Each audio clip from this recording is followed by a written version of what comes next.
telly tonight. I bought you some of them chocky balls you like. Home, sweetie?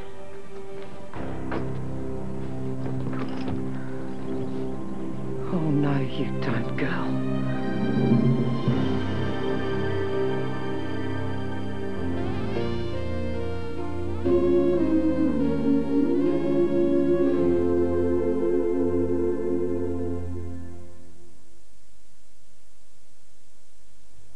Governments say children no more at risk from BSE than adults. Meat firm pays off workers after orders vanish. New life offered to persistent young offenders. North Tonight after the break.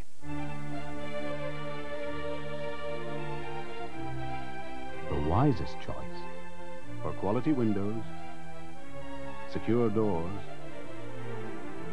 or the conservatory you promised yourself. For a range of styles, value for money and service you'll find hard to beat. Choose wisely. Choose Bonaccord Glass, down by the riverside. Call Aberdeen 58 89 44.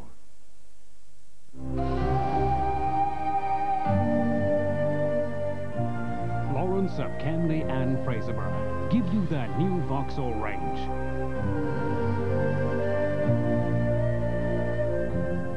Giving you quality used cars through Network Q. Giving you the service you would expect from a family-owned company. It's simply Lawrence of Camden and Fraserburgh.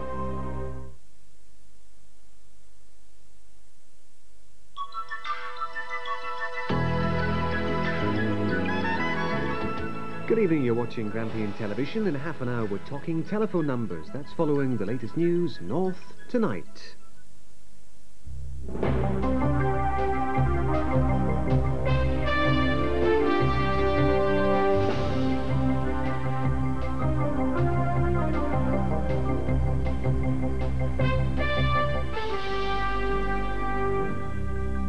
Children in no more BSE danger than adults. Meat trade feels the pinch. New life offered to young offenders. Good evening and welcome to North Tonight. Still to come, shock rise in cases of cruelty to animals. Cali Thistle try again for council cash. Artists take the 18th century superhighway.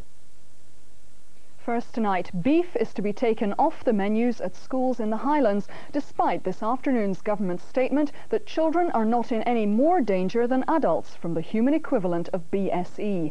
Councillors say they're reacting to concern from parents. Farmers and meat producers in the north have welcomed the government announcement. Both the National Farmers Union of Scotland and the Meat and Livestock Commission say work must be undertaken now to restore public confidence in the industry.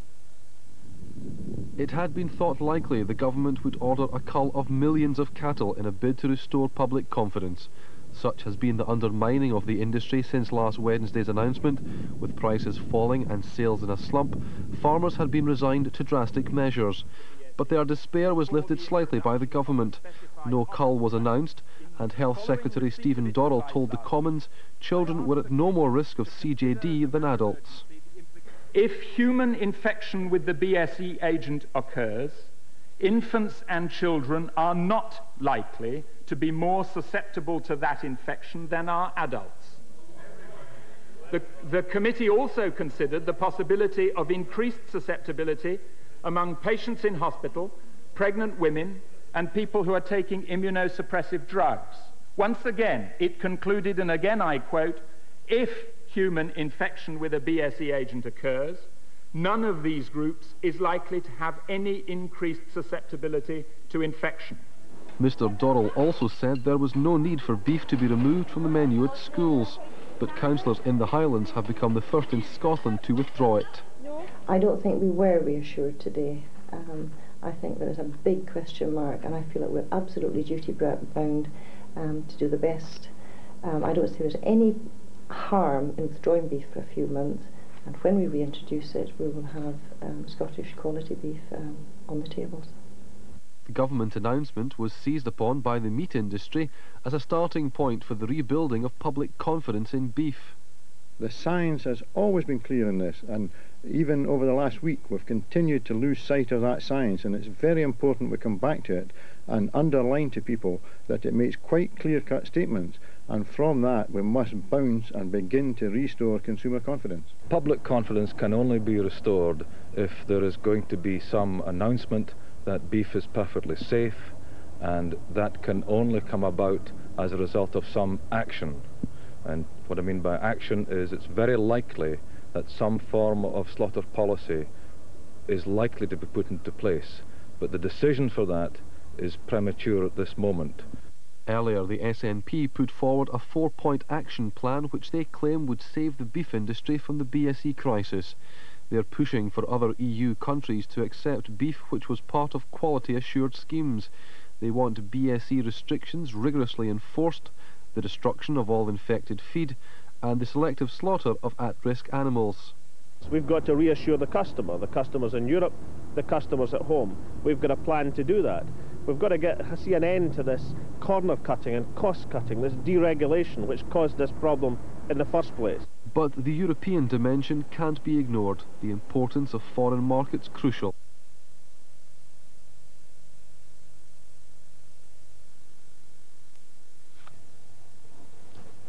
Robert Kendall. Dr. Kendall, how far can people really be reassured by what the government have said this afternoon?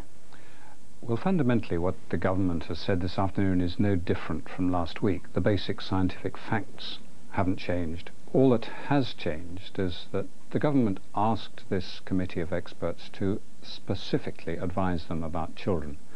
So they met again over the weekend. They invited 3 experts on children's diseases to join them, and they concluded that there was no reason at all to suspect that children might be any more susceptible to this illness than the rest of us. But so the risk is very low to everybody. But the government is being criticised for the way it's handling this. They've been accused of it being haphazard, for example. How far would you say there is a case now for strict guidelines to be laid down about where beef is safe and beef products and where it is not? The crucial issue is the safety of beef.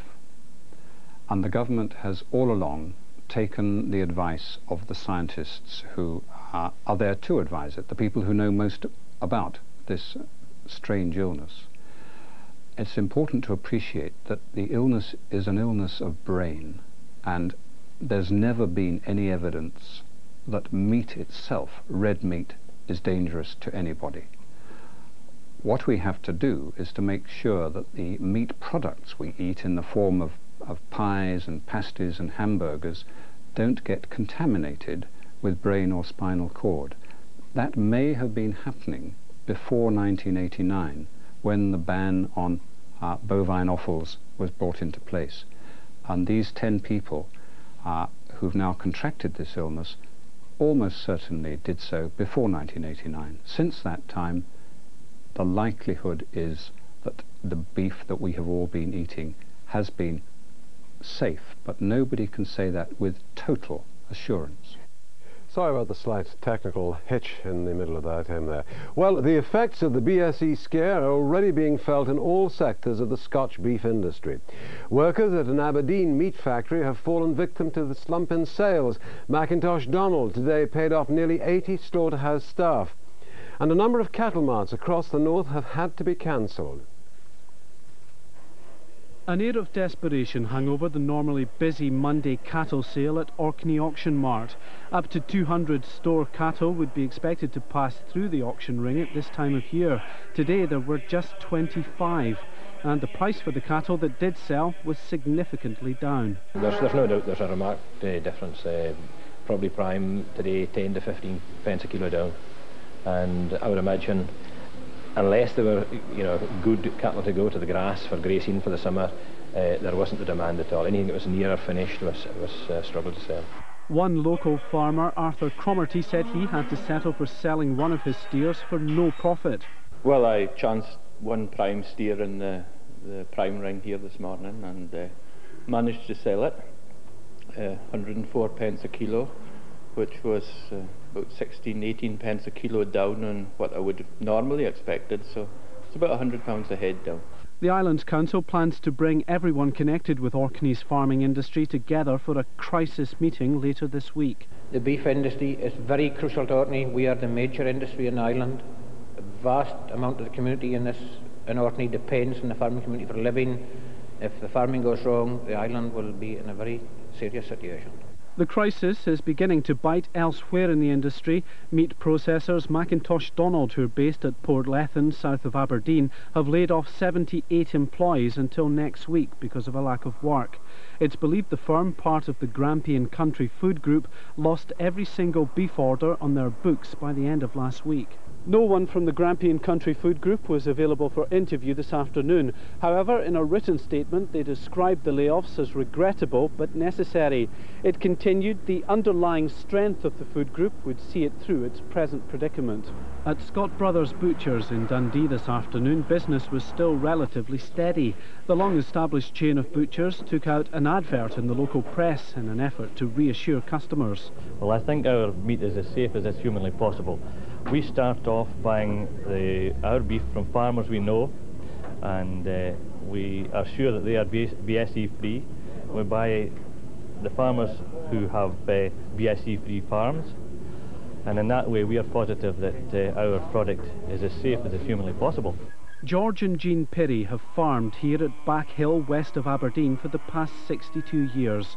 The couple own 100 dairy cows and 120 beef cattle. They're relieved that the government scientists have opted against implementing a whole-scale slaughter policy. However, George Perry admits public confidence won't return without some kind of culling. Oh, it would certainly help with consumer confidence, although I don't see any need for it, because I believe that beef is perfectly safe at the moment with the restrictions that there is in place. The Perrys predict it'll take years before the industry recovers from this current crisis.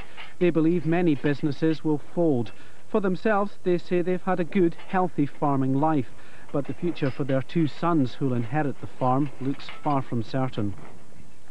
Tonight's other main news. A new scheme in Fife to steer persistent young offenders away from a life of crime has been opened by Home Affairs Minister Lord James Douglas Hamilton. The Q10 project is the first of its kind in the UK.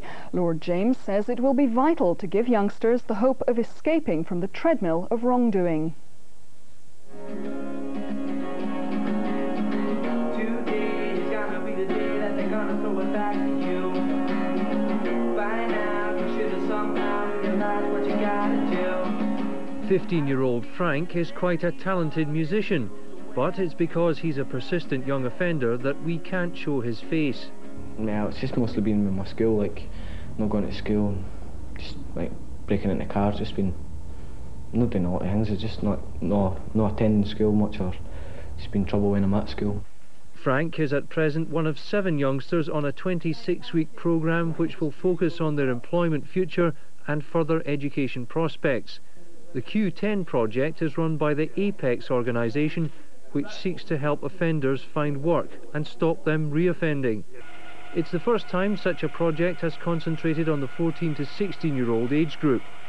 Amongst other things, it's aimed at giving them pre-employment skills, how to deal with a working environment, and the chance to visit various companies. Their previous behaviour is also challenged. And some of them will say, I only broke into a car. So what we say to them, well, it's not your car, it belongs to someone. How would you feel if it was your car or your parents' car getting broke into? So we say to them that is not normal behaviour, that is not right to do that. So we challenge them that way and make them aware of what they're doing. Some of them say they do it for a buzz, and we try to get them to say, well, what's the buzz? You know, you could do other things. I mean, a lot of them are quite talented, they're good drawers, they're good musicians, so I mean, they should get a buzz out of doing normal things and not offending. Officially opening the project, Lord James Douglas Hamilton said the government were contributing £600,000 to the scheme to help youngsters escape from the treadmill of wrongdoing.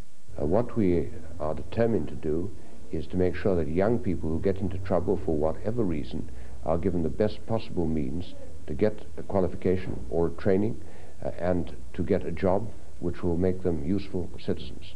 This particular project will help greatly in that process. The alternative for reoffending youngsters is bleak, a downward spiral of crime ending in an adult jail. The course is making Frank think again, and it may be his route into employment. I've actually applied for a place at the Perth Rock School up at Perth, like, and that's a college. Hopefully I'll get in there.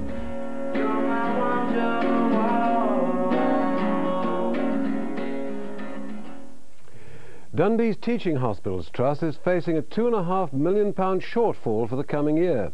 The Trust, which runs Ninewells Hospital and Dundee Royal Infirmary, have admitted that a review of current services and expenditure is ongoing. Dundee East MP John McCallion says such savings can't be made without severe consequences. Council house rents in Angus are to rise by over 18%, the largest increase in Scotland. According to the local authorities organisation COSLA, tenants in the district will pay an average of £23.20 next year. COSLA President Rosemary McKenna says the upward rise in council rents can be directly blamed on the erosion of housing support grant by the Scottish Office. The government's announced a major campaign to boost Scottish tourism. The joint initiative between the Scottish Office and the Scottish Tourist Board will feature increased targets to create jobs and revenue to the year 2000. Tourism is a major contributor to the Scottish economy, employing 8% of the workforce and pumping £2 billion annually into the economy. But that's still not enough for industry bosses who fear there's no room for complacency, fearing that long-term growth isn't guaranteed. The new initiative has set a target of £2,750 million, aiming for 23,000 extra jobs, all by the year 2000. Industry Minister George Kynach stresses it's essential to invest to remain competitive in a global market. Tourism is succeeding in Scotland because we've got a lot of natural attributes in Scotland.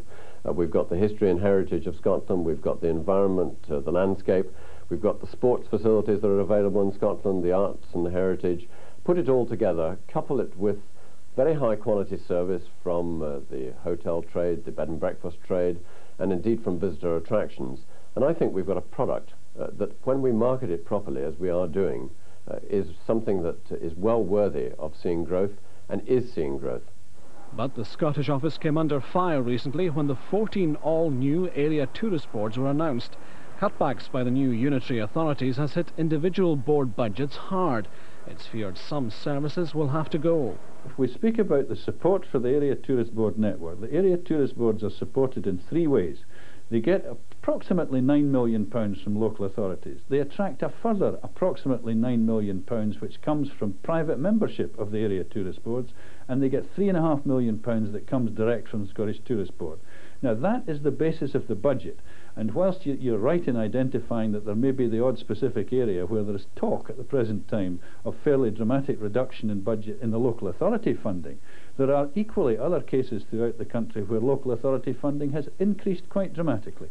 So I believe that the overall picture for Scotland is of an Area Tourist Board network that is going to be funded well.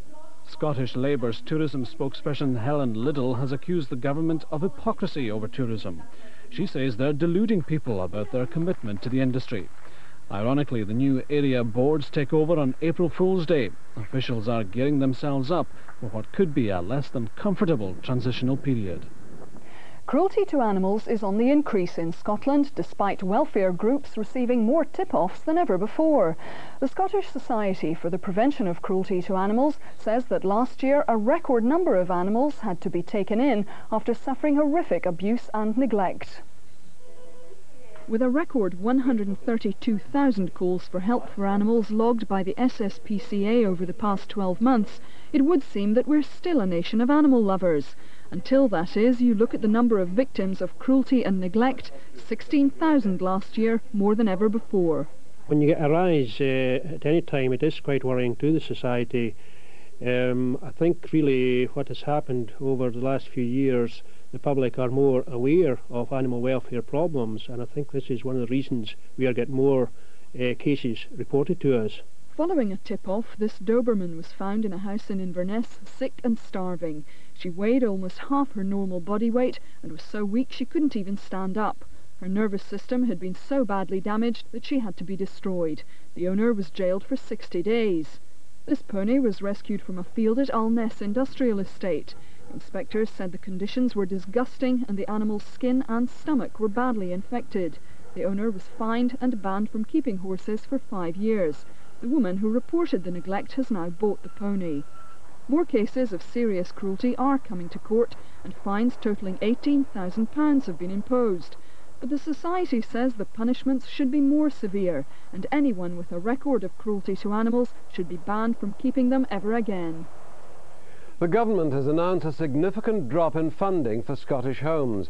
The National Housing Agency has suffered an 11% cut in cash available to housing associations for new building. Associations have warned that tenants across the country could suffer rent rises and cuts in services.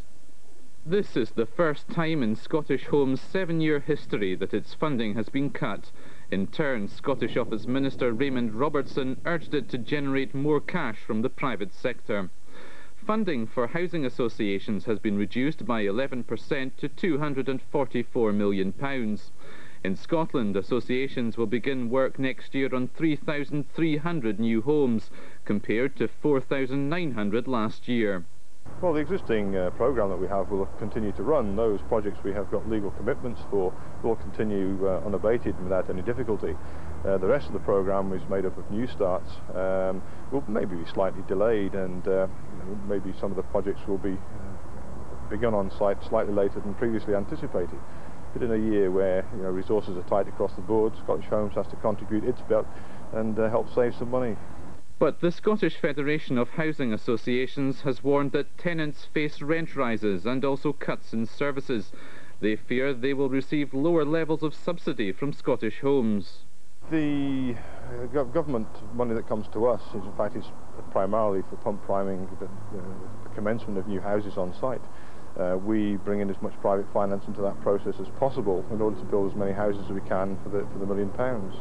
The housing associations, as independent organisations, have to construct their own finances on the back of the monies they've got, and so that's up to them to organise themselves. The government has instructed Scottish Homes to finance 6,250 new and improved houses and more housing for the homeless. However, it's estimated around 15,000 new homes for rent are needed each year to meet the existing housing shortage. Fife's new £7 million police headquarters have been officially opened. The high-tech building in Glenrothes replaces the cramped and outdated building which the police used for many years at the former coal board premises at Dysart near Kirkcaldy. The opening ceremony was carried out by Fife's retiring convener, Councillor Bert Goff, and Home Affairs Minister Lord James Douglas Hamilton. A West Highland village is set for a multi-million-pounds facelift. Kinlochleven in Lochaber will benefit from a major investment programme. The main features are ambitious plans for a £9 million redevelopment of the village and a former factory site into a new cultural and visitor centre. It could provide around 100 jobs, helping to cushion the impact of the impending closure of the village's smelter. And now, does your fax get you in a fix? Is your phone making you fume? And has sitting at a desk done for your disc? If the answer is yes, you're a businessman or woman who's neglecting your body, and you should be out training for the 1996 World Corporate Games, which come to Aberdeen this June.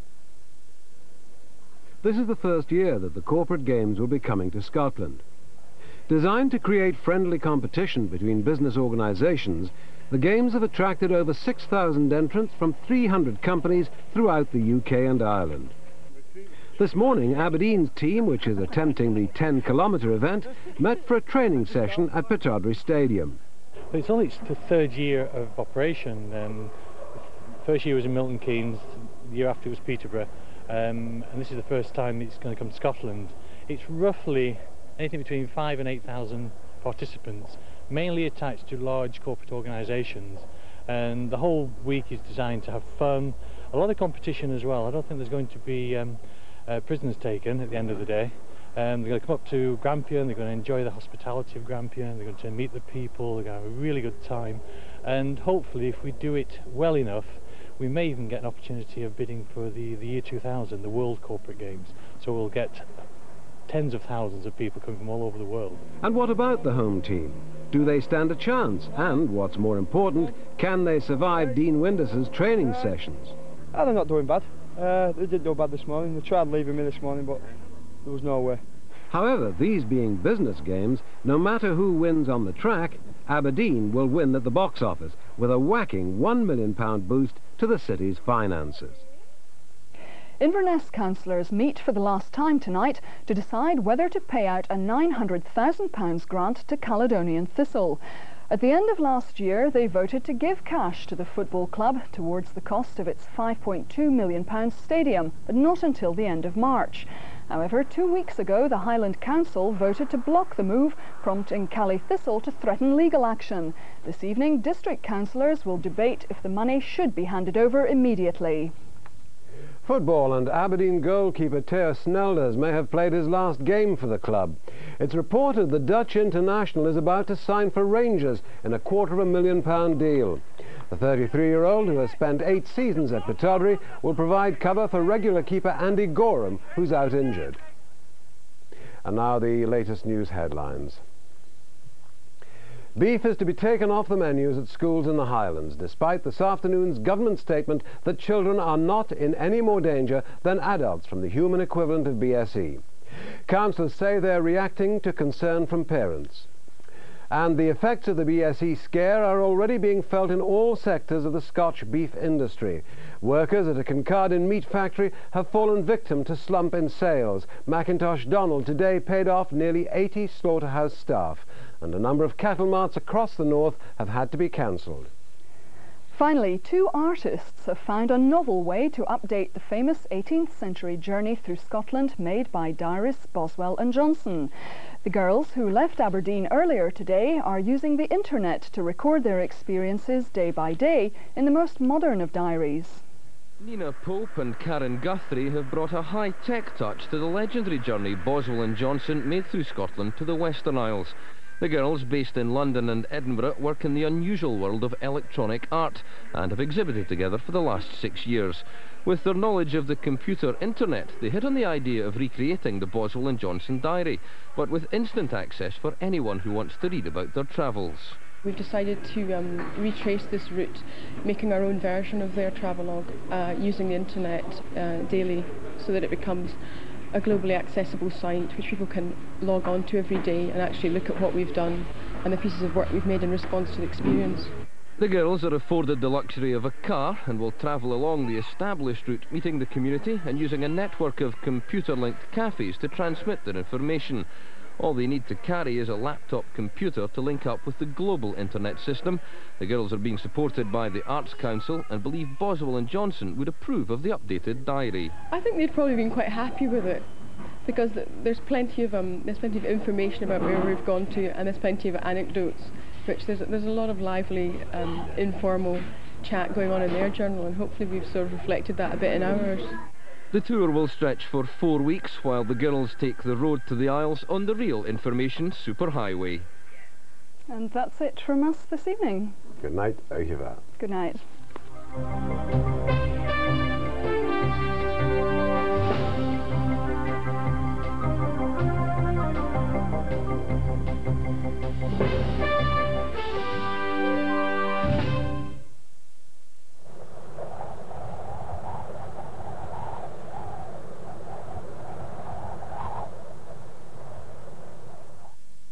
Now here's a look at the latest weather forecast for the Grampian television area. The latest weather satellite picture shown here shows broken cloud over northern Scotland, but most parts of the UK are cloudy. The north will become cloudy with a few wintry showers, mainly later in the night. Most of the mainland will stay dry with variable cloud, and a frost could form just about anywhere. On to tomorrow morning, it'll be cold, though with bright spells in a northerly wind. There'll be a few light wintry showers around, except in the southwest, where it should stay dry with sunny periods. The afternoon will continue with sunny spells and a few light wintry showers, with the best of the weather to be found in the south. Though sunny tomorrow, it'll feel cold just about everywhere.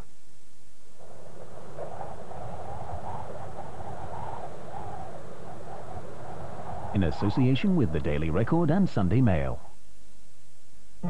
Tonight on Grampian, we'll be returning to Castle Fraser for another in our series of programmes delving into the unfathomable and the inexplicable in the northeast. This week, a celebrity guest has his future told by palmist Elaine Taylor. We'll be hearing about ghostly figures and UFO abductions, meeting a friendly vampire, and we'll be finding out what this bunch of ribbons says about your personality and why you should always wear red undies. Join Simon Biaggi for The Mysterious North tonight at 10:30 on Grampian.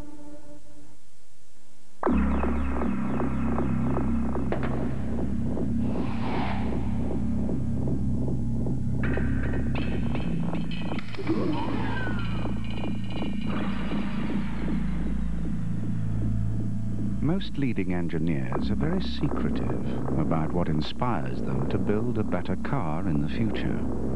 And the engineers analysing this new Accord have every reason to be secretive, because they didn't build the car. Honda did. The new Accord from Honda, as others are finding out, it's built without compromise. It's fast, with taste, the truly microwavable pizza. 180 seconds to your plate. The Chicago Town Deep Pan Pizza, America's best-selling frozen pizza. This is Paul.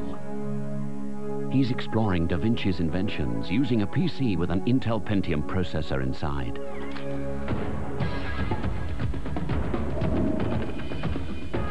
The Pentium processor has the power to make software look, sound, and feel more real. Which lets Paul look at flying in a whole new way. The Intel Pentium processor. JR's unbelievable price promise. Find any of these tiles cheaper in the next 28 days, we'll refund the difference and a 10% cash back. JR's Cash and Carry Tiles.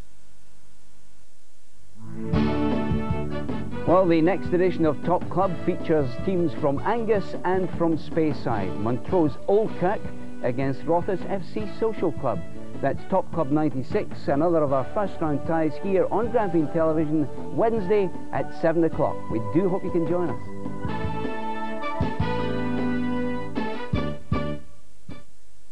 The news this week is that you live longer if you live on your own. Do you live by yourself? Perhaps you've even bought your own one-bedroom house. Why did you do it? If you're a woman, do you ever worry about your safety being on your own? Maybe you think that you'll never be able to live with anyone else after having your own way for so long. Or perhaps you have a partner who's away for long periods of time. Do you like having the double bed all to yourself when they're gone? Whatever your story or your view, call us now on 0891 11 1141. Get ready to play Talking Telephone Numbers with the Daily Mirror. There's big cash prizes to be won. It could be your best call yet. Make your day by Talking Telephone Numbers with Philip Schofield and Emma Forbes.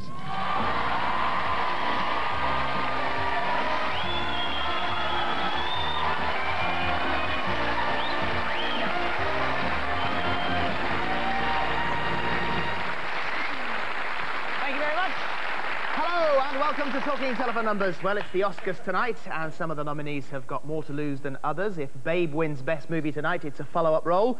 If it loses, then tomorrow it's a sausage roll.